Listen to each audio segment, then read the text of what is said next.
परिचय। दिव्या, आज मैं तुम्हें दिखाऊंगी कि नर्म ब्रेड कैसे बनाई जाती है। माँ, मुझे ये देखना है। सबसे पहले हम एक बाउल लेते हैं और उसमें सभी सामग्रियां डालकर पेस्ट तैयार करते हैं। अब हम मिश्रण में यीस्ट डालते हैं और इसे कुछ समय के लिए रख देते हैं। इसके बाद यह पकने के लिए तैयार हो जाएगा।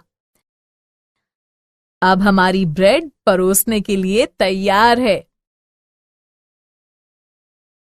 ये तो काफी अच्छी लग रही है। माँ, क्या मैं आपसे कुछ पूछ सकती हूँ? हाँ, जरूर। आपने मिश्रण में यीस्ट क्यों डाला? ठीक है, मैं तुम्हें बताती हूँ। ब्रेड बनाने में किण्वन की प्रक्रिया में यीस्ट उत्प्रेरक की तरह कार्य करता है। यीस्ट आटे में मौजूद शर्करा से अभिक्रिया करता है और इस प्रक्रिया में कार्बन डाइऑक्साइड उत्पन्न होती है। कार्बन डाइऑक्साइड गुंथे हुए आटे में मौजूद हजारों बुलबुलों में भर जाती है। जब ब्रेड पक जाती है तो यह रोएदार और नर्म हो जाती है। ठीक है माँ, मैं समझ गई और मैं इसके बारे में और अधिक जानना चाहती हूँ। इस बारे में और अधिक जानने के लिए तुम्हें रासायनिक बलगतिकी का अध्ययन करना चाहिए। छात्रों, आज हम रासायनिक बलगतिकी के बारे में विस्तार से चर्चा करेंगे। उद्देश्य: पाठ के अंत में आप निम्न करने में सक्षम हो जाएंगे।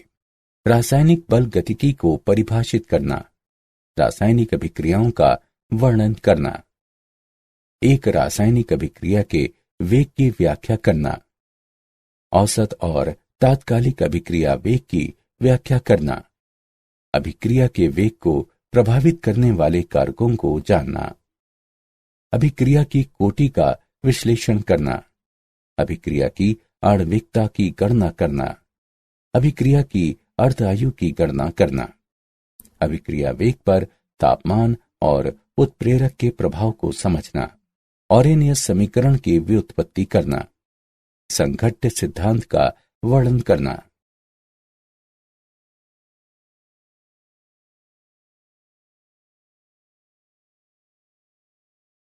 परिभाषा: रासायनिक बलगतिकी भौतिक रसायन शास्त्र की एक शाखा है जिसमें रासायनिक अभिक्रिया के वेग और उस क्रियाविधि का अध्ययन किया जाता है जिसके द्वारा अभिक्रिया होती है। रासायनिक अभिक्रियाओं के अध्ययन के 3 महत्वपूर्ण पहलू हैं। क्या रासायनिक अभिक्रिया संभव होगी? यदि अभिक्रिया संभव है तो ये कब तक चलेगी? अभिक्रिया कितनी तेजी से होगी? रासायनिक अभिक्रियाओं के प्रकार: विभिन्न अभिक्रियाओं को उनके अभिक्रिया वेग के आधार पर 3 प्रकारों में वर्गीकृत किया जा सकता है। अत्यधिक तीव्र अभिक्रियाएं: अभिक्रियाओं के इस प्रकार में लगभग तात्कालिक रूप से होने वाली अभिक्रियाएं शामिल हैं। इन अभिक्रियाओं का वेग आसानी से निर्धारित नहीं किया जा सकता। उदाहरण के लिए, सिल्वर नाइट्रेट के जलीय विलयन में सोडियम क्लोराइड के जलीय विलयन को मिलाने पर AgCl का अवक्षेपण अतिशीघ्र होता है। अत्यधिक मंद अभिक्रियाएं: इस प्रकार में वे अभिक्रियाएं शामिल हैं जो बहुत मंद वेग से होती हैं। ऐसी अभिक्रियाओं के वेग का शायद ही कोई भौतिक महत्व हो। इन अभिक्रियाओं को पूरा होने में महीनों या वर्षों लग सकते हैं। उदाहरण के लिए, लोहे पर जंग लगना। मध्यम वेग से होने वाली अभिक्रियाएं: इसमें अत्यधिक तीव्र और अत्यधिक मंद अभिक्रियाओं के मध्य वाली अभिक्रियाएं शामिल हैं। ये अभिक्रियाएं मध्यम वेग से होती हैं जिन्हें आसानी से मापा जा सकता है। उदाहरण के लिए, स्टार्च का जल अपघटन। एक रासायनिक अभिक्रिया की दर: रासायनिक अभिक्रिया की दर वो चाल या वेग है जिस पर वो होती है। इसे प्रति एकांक समय में अभिकारकों या उत्पादों में से किसी एक की सांद्रता में परिवर्तन के रूप में परिभाषित किया जाता है। इसे 2 तरह से व्यक्त किया जा सकता है। गुणात्मक दर: ये कुछ दृश्य मानदंडों पर आधारित हैं, जैसे अभिकारकों का गायब हो जाना, रंग में परिवर्तन, बुलबुलों का निर्माण आदि। इस प्रकार व्यक्त दर अभिक्रिया वेग के बारे में यादृच्छिक परिणाम देती है। मात्रात्मक दर, ये दर के आंकड़ों की बेहतर जानकारी और एक रासायनिक अभिक्रिया का सही वेग देती है। मात्रात्मक दर दो प्रकार से व्यक्त की जा सकती है। किसी एक अभिकारक की सांद्रता में ह्रास की दर या किसी एक अभिकारक की सांद्रता में वृद्धि की दर।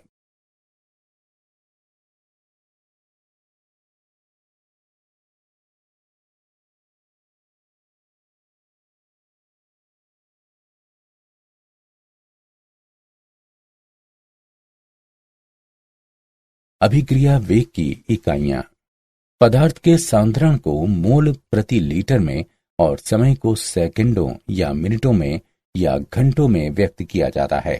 अतः अभिक्रिया वेग के लिए इकाइयां हैं मोल प्रति लीटर प्रति सेकंड या मोल प्रति लीटर प्रति मिनट या मोल प्रति लीटर प्रति घंटा। गैसीय अभिक्रिया के लिए अभिकारकों और उत्पादों की सांद्रता को आंशिक दाब के पदों में व्यक्त किया जाता है और दाब को वायुमंडल में व्यक्त करते हैं। अतः अभिक्रिया वेग की इकाइयां होंगी परमाणु प्रति सेकंड या परमाणु प्रति मिनट या परमाणु प्रति घंटा।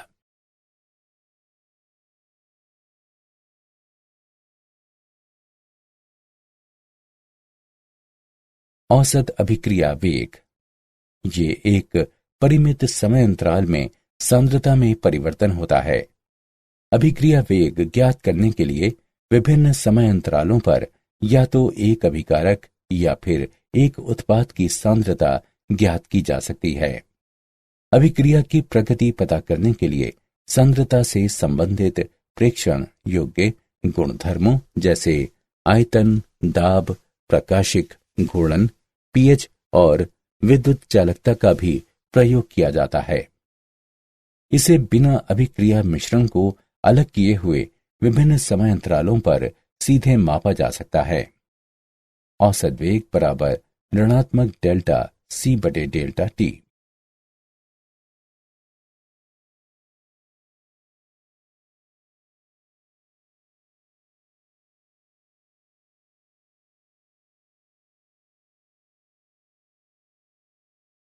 तात्कालिक अभिक्रिया वेग, ये समय के किसी क्षण पर प्रति एकांक समय में या तो अभिकारक या फिर उत्पाद की सांद्रता में परिवर्तन होता है।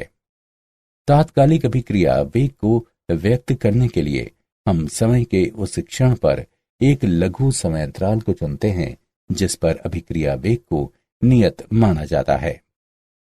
यदि लघु समय अंतराल dt में सांद्रता में लघु परिवर्तन dx है तो उस क्षण तात्कालिक वेग को dx बटे dt से व्यक्त करते हैं। उस अभिक्रिया के लिए जिसमें a b की ओर प्रवृत्त है, तात्कालिक वेग बराबर db बटे dt।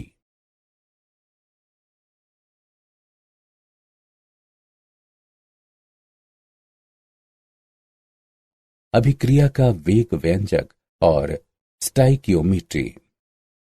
विभिन्न वेग व्यंजकों को एक रासायनिक अभिक्रिया की अलग अलग स्पीशीज के पदों में व्यक्त किया जाता है जो सापेक्षिक वेग कहलाते हैं।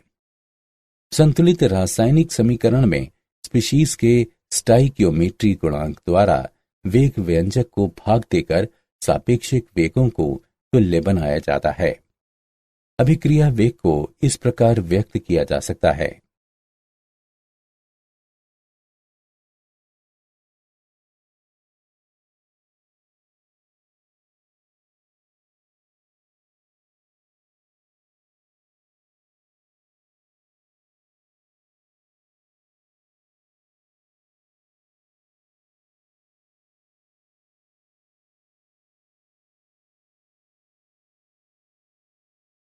अभिक्रिया के वेग व्यंजक और स्टाइकियोमेट्री पर उदाहरण। आइए निम्न समीकरण पर विचार करें। H2 गैस I2 गैस के साथ मिलकर 2HI गैस देती है। अभिक्रिया वेग को निम्न तरीकों से व्यक्त किया जा सकता है। अभिकारकों और उत्पादों के स्टाइकियोमेट्री गुणांक भिन्न हैं। इसका अर्थ है कि या तो H2 या फिर I2 का एक मोल गायब होकर HI के 2 मोल बनाता है। HI के प्रकटन का वेग H2 या I2 के गायब होने के वेग से दुगना है। हम इसे इस प्रकार व्यक्त कर सकते हैं। स्क्रीन 12 अभिक्रिया वेग को प्रभावित करने वाले कारक। अभिकारकों और उत्पादों की प्रकृति का प्रभाव। किसी रासायनिक अभिक्रिया में अभिकारकों के बंध टूटते हैं और उत्पादों में नए बंधों का निर्माण होता है। टूटने और बनने वाले बंधों की संख्या और प्रकृति विभिन्न रासायनिक अभिक्रियाओं में अलग अलग होती है। सांद्रता का प्रभाव। अभिकारकों की सांद्रता जितनी अधिक होती है, अभिक्रिया भी उतनी तेजी से होती है। जैसे जैसे अभिक्रिया में अभिकारकों की खपत होती है, अभिक्रिया की प्रगति के साथ साथ अभिक्रिया वेग घटता जाता है। पृष्ठ क्षेत्रफल। हम जैसे जैसे किसी पदार्थ के भाग करते जाते हैं, इसका पृष्ठ क्षेत्रफल बढ़ता जाता है। इसलिए कण का आकार जितना छोटा होता है, पृष्ठ क्षेत्रफल उतना ही अधिक होता है और इसलिए अभिक्रिया उतनी ही तेजी से होती है। उत्प्रेरक की उपस्थिति। कोई उत्प्रेरक सामान्यतः बिना अभिक्रिया में भाग लिए हुए अभिक्रिया के वेग को बढ़ाता है। तापमान बढ़ने के साथ साथ अभिक्रिया के वेग में भी वृद्धि होती है। सामान्यतः तापमान में प्रति 10 केल्विन वृद्धि होने पर अभिक्रिया का वेग दोगुना हो जाता है। विकिरण की उपस्थिति। कुछ अभिक्रियाएं अंधेरे में नहीं होती हैं, लेकिन प्रकाश की उपस्थिति में संपन्न होती हैं। इन्हें प्रकाश रासायनिक अभिक्रियाएं कहते हैं।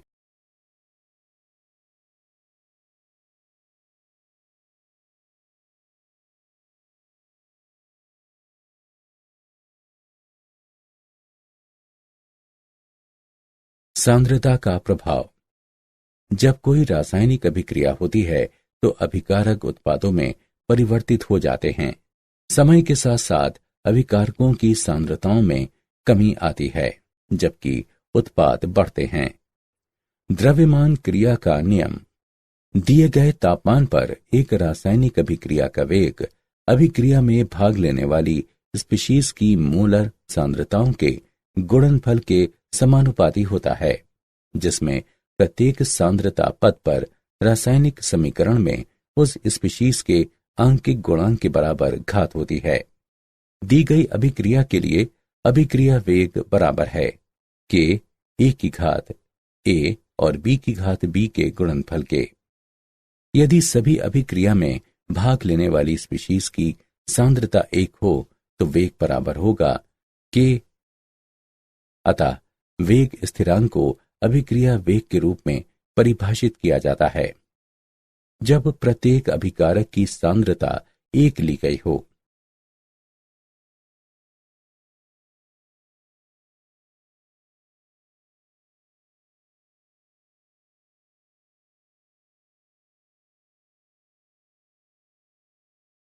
अभिक्रिया वेग बनाम वेग स्थिरांक। अभिक्रिया वेग और अभिक्रिया वेग स्थिरांक के मध्य महत्वपूर्ण भेद इस प्रकार हैं। अभिक्रिया वेग उस क्षण अभिकारकों की स्पीशीज की सांद्रता पर निर्भर करता है, जबकि वेग स्थिरांक का आशय उस विशिष्ट बिंदु पर अभिक्रिया वेग से है जब प्रत्येक अभिक्रिया में भाग लेने वाली स्पीशीज की सांद्रता 1 हो।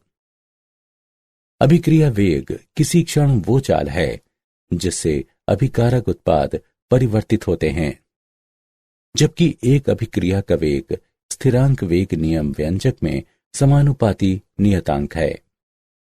अभिक्रिया वेग अभिक्रिया की प्रगति के साथ साथ घटता जाता है, जबकि अभिक्रिया का वेग स्थिरांक नियत रहता है और अभिक्रिया की प्रगति पर निर्भर नहीं करता है।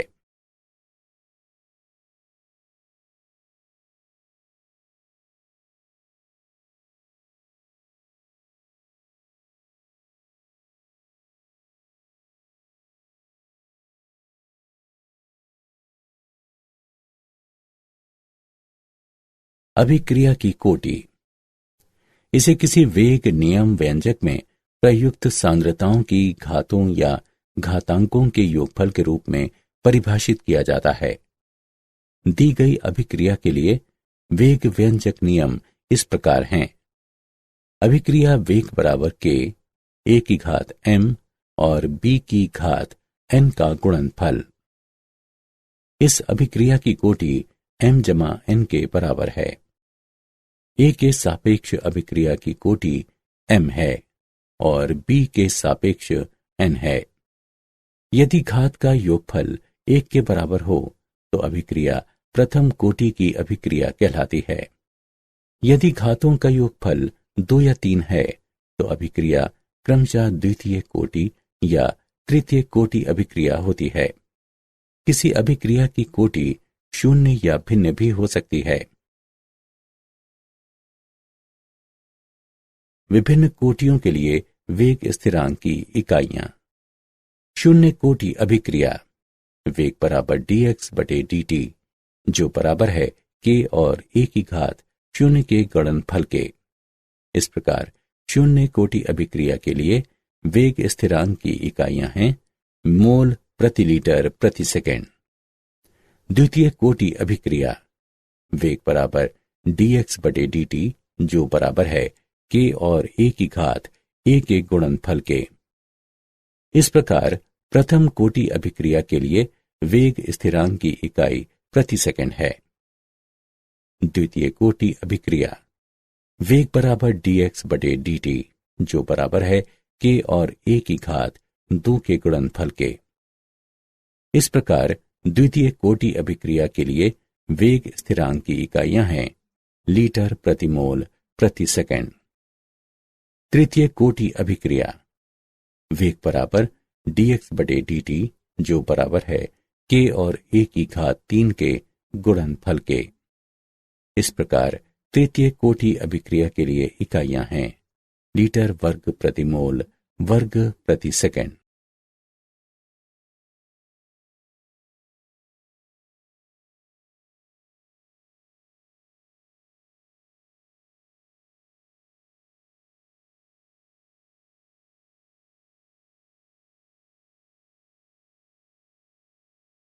अभिक्रिया की आणविकता। रासायनिक अभिक्रिया में भाग लेने वाली स्पीशीज, परमाणु, आयन अथवा अणु जो कि एक साथ संघट्ट के फलस्वरूप रासायनिक अभिक्रिया करती हैं, की संख्या को अभिक्रिया की आणविकता कहते हैं।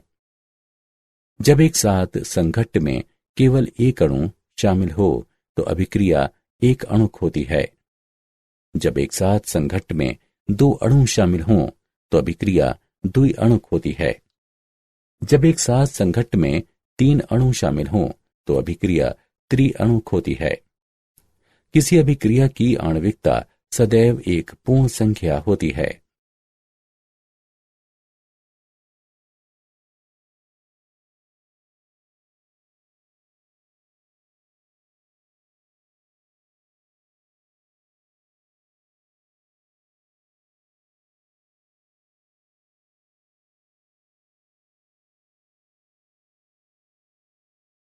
अभिक्रिया की कोटि बनाम अभिक्रिया की आणविकता।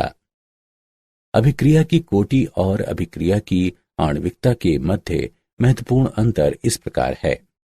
अभिक्रिया की कोटि वेग नियम समीकरण में पदों की सांद्रता की घातों का योगफल है, जबकि अभिक्रिया की आणविकता रासायनिक अभिक्रिया में भाग लेने वाली स्पीशीज जो कि एक साथ संघट्ट के फलस्वरूप रासायनिक अभिक्रिया करती हैं, इनकी संख्या को अभिक्रिया की आणविकता कहते हैं। अभिक्रिया की कोटि एक पूर्ण संख्या या भिन्न और शून्य भी हो सकती है, जबकि अभिक्रिया की आणविकता सदैव एक पूर्ण संख्या होती है। अभिक्रिया की कोटि की गणना प्रायोगिक रूप से की जा सकती है, जबकि प्रत्येक प्रारंभिक चरण के लिए अभिक्रिया की आणविकता की गणना अभिक्रिया करने वाली स्पीशीज की संख्या को जोड़कर की जाती है। ये एक सैद्धांतिक अवधारणा है।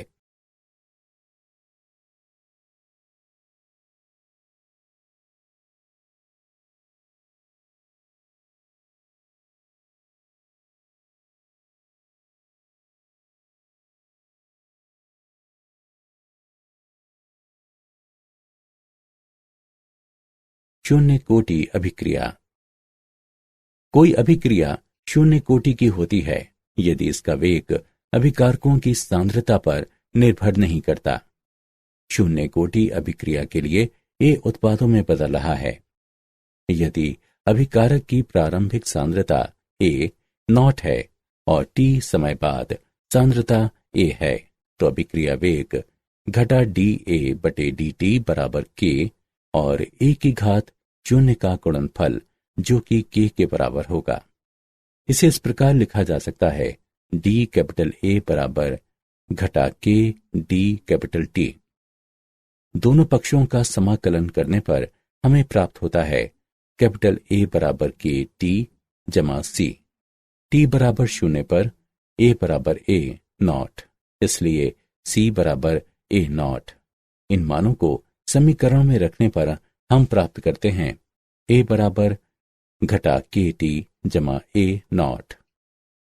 या इसे इस प्रकार भी लिखा जा सकता है के बराबर बटे टी गुणा ए नॉट घटा ए।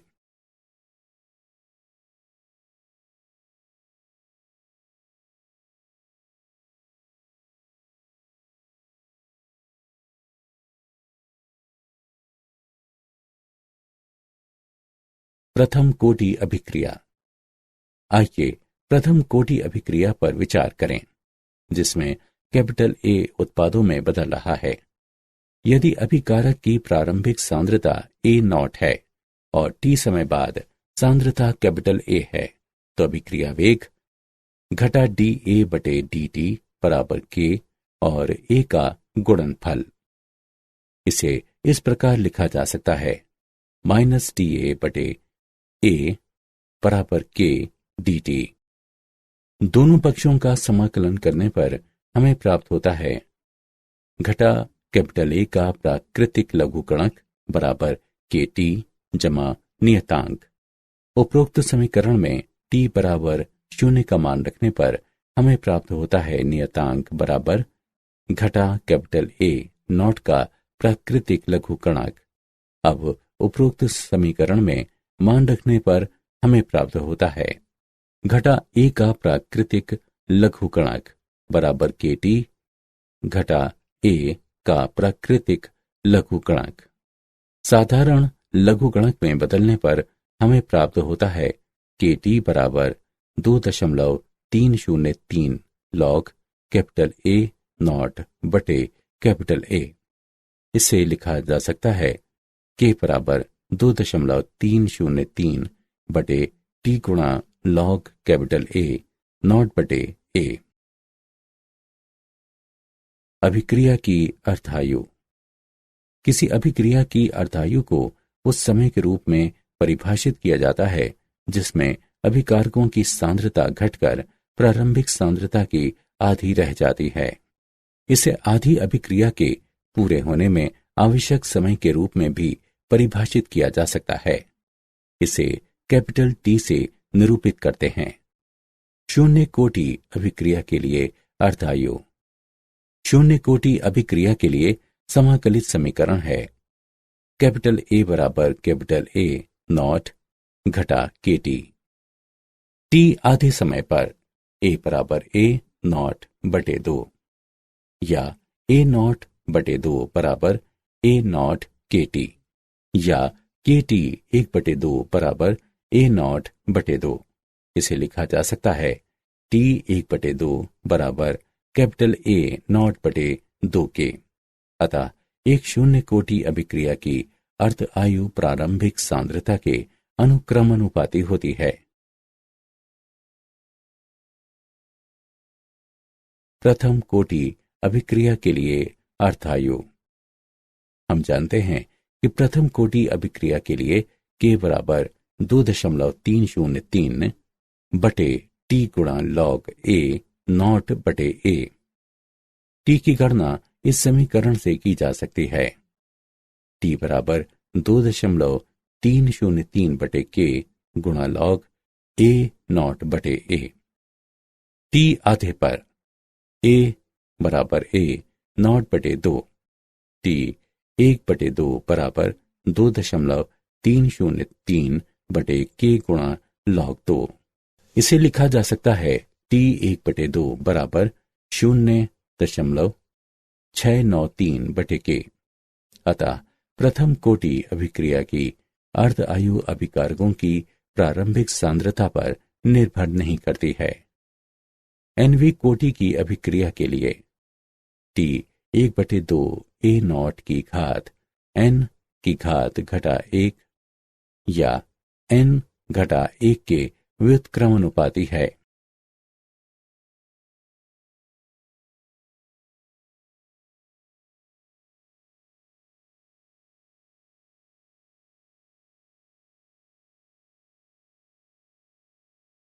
छद्म प्रथम कोटि की अभिक्रिया। ऐसी परिस्थितियां होती हैं जहां पर एक द्वितीय कोटि अभिक्रिया किसी प्रयोग में प्रथम कोटि की प्रतीत होती है। इसे छद्म प्रथम कोटि की अभिक्रिया कहते हैं, अर्थात जब वेग समीकरण में अभिकारकों में से कोई एक अन्य अभिक्रिया मिश्रण में आधिक्य होता है। उदाहरण के लिए, इक्षु शर्करा का प्रतिलोमन एक द्विअणुक अभिक्रिया है, लेकिन ये एक प्रथम कोटि की अभिक्रिया है क्योंकि H2O की सांद्रता बहुत अधिक होती है और बहुत अधिक परिवर्तित नहीं होती है।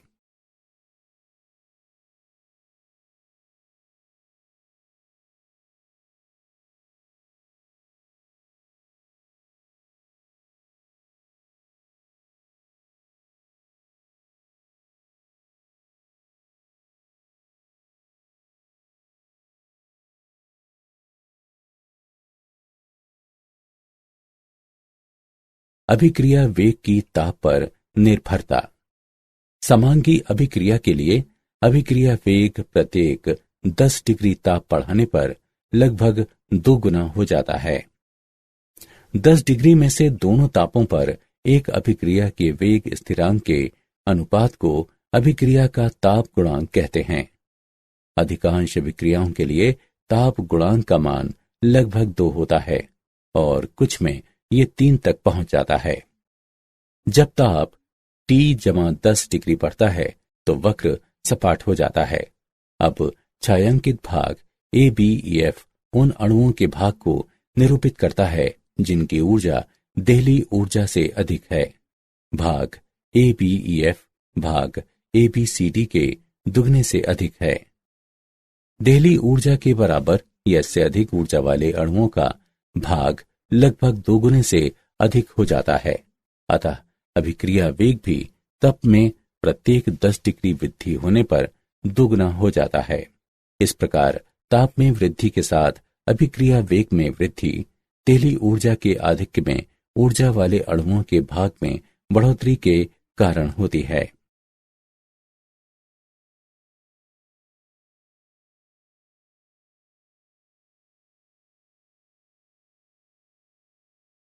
सक्रियण ऊर्जा और सक्रियित संकुल। सक्रियण ऊर्जा ये अभिक्रिया में भाग लेने वाले अभिकारकों की देहली ऊर्जा और औसत ऊर्जा के मध्य अंतर है। सक्रियित स्कूल इसे अभिक्रिया में भाग लेने वाले अणुओं के साथ निर्मित मध्यस्थ के रूप में परिभाषित करते हैं, जो बहुत अधिक अस्थायी होता है और तेजी से अपघटित होकर उत्पाद निर्मित करता है। एक सक्रियित स्कूल के लक्षण। सक्रियित संकुल की स्थितिज ऊर्जा अधिकतम होती है। सक्रियित संकुल बनाने के लिए आवश्यक ऊर्जा को सक्रियण ऊर्जा कहते हैं। सक्रियित संकुल बहुत कम समय तक अस्तित्व में रहता है और ये एक निश्चित दर से टूटकर उत्पाद बनाता है।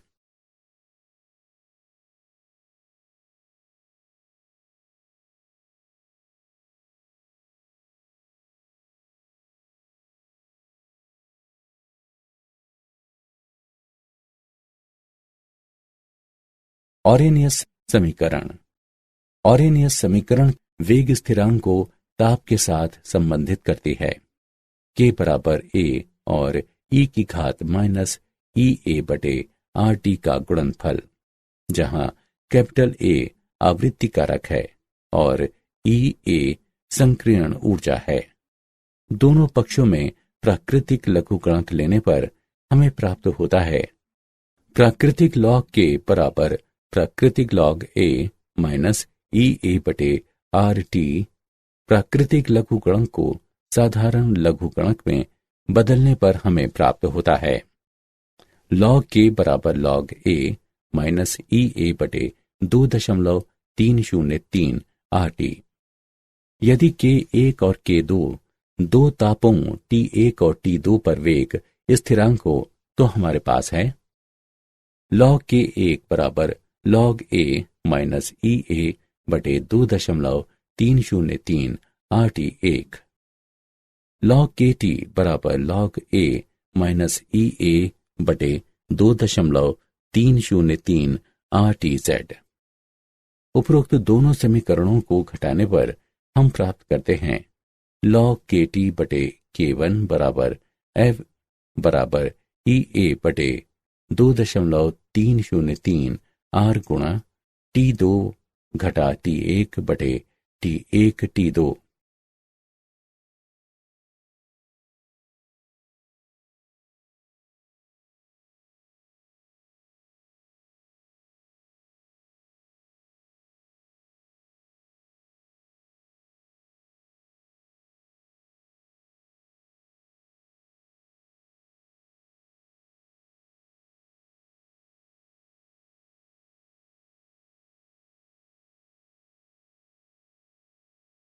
अभिक्रिया वेग पर उत्प्रेरक का प्रभाव।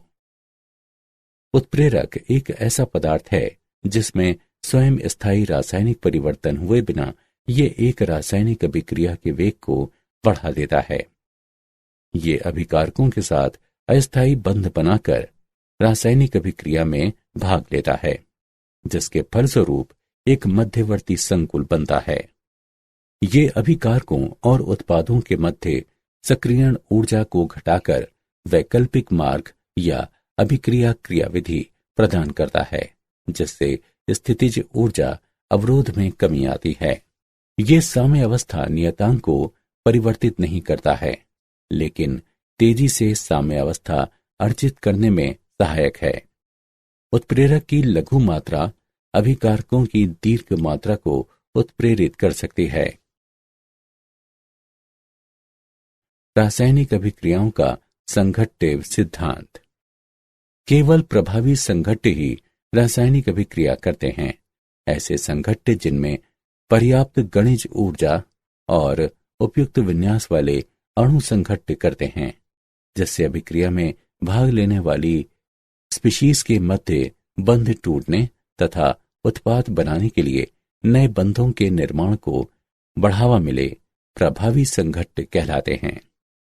सक्रियण ऊर्जा और अणुओं का उपयुक्त विन्यास एक साथ एक प्रभावी संघट्य की कसौटी का निर्धारण करते हैं और इस तरह रासायनिक अभिक्रिया वेग बराबर PZ/AB और E की घात माइनस EA/RT का गुणनफल, जहां ZAB बराबर अभिकारकों A और B की संघट्य आवृत्ति P बराबर प्रायिकता कारक और E की घात माइनस EA/RT बराबर EA के बराबर से अधिक ऊर्जाओं वाले अणुओं का भाग।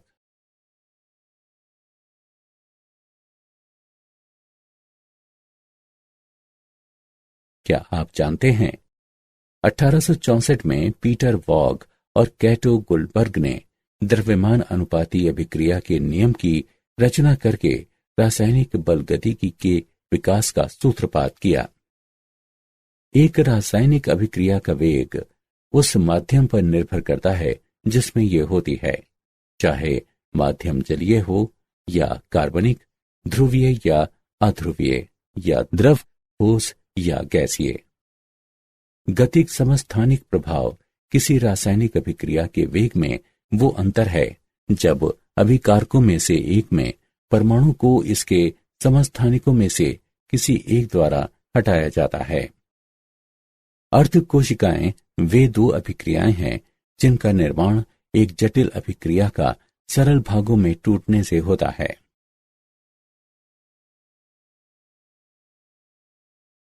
सारांश। आइए हमने जो कुछ सीखा है उसे संक्षेप में दोहराएं। रासायनिक बल गतिकी भौतिक रसायन शास्त्र की एक शाखा है जिसमें रासायनिक अभिक्रिया के वेग और उस क्रियाविधि का अध्ययन किया जाता है जिसके द्वारा अभिक्रिया होती हैं। अभिक्रिया वेग को प्रति एकांक समय में अभिकारकों या उत्पादों में से किसी एक की सांद्रता में परिवर्तन के रूप में परिभाषित किया जाता है। तात्कालिक अभिक्रिया वेग किसी क्षण पर प्रति एकांक समय में या तो अभिकारक या फिर उत्पाद की सांद्रता में परिवर्तन होता है।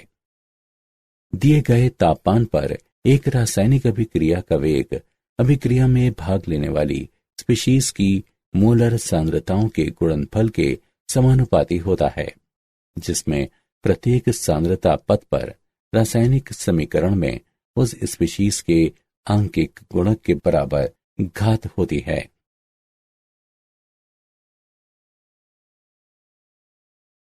अभिक्रिया की कोटि को किसी वेग नियम व्यंजक में प्रयुक्त सांद्रताओं की घातों या घातांकों के योगफल के रूप में परिभाषित किया जाता है।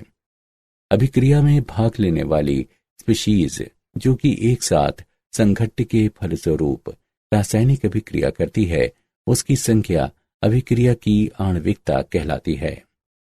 सक्रियित संकुल भाग लेने वाले अणुओं के मध्य निर्मित मध्यस्थ होता है जो बहुत अधिक अस्थायी होता है और तेजी से अपघटित होकर उत्पाद निर्मित करता है। किसी अभिक्रिया की अर्धायु को उस समय के रूप में परिभाषित किया जाता है जिसमें अभिकारकों की सांद्रता घटकर प्रारंभिक सांद्रता की आधी रह जाती है।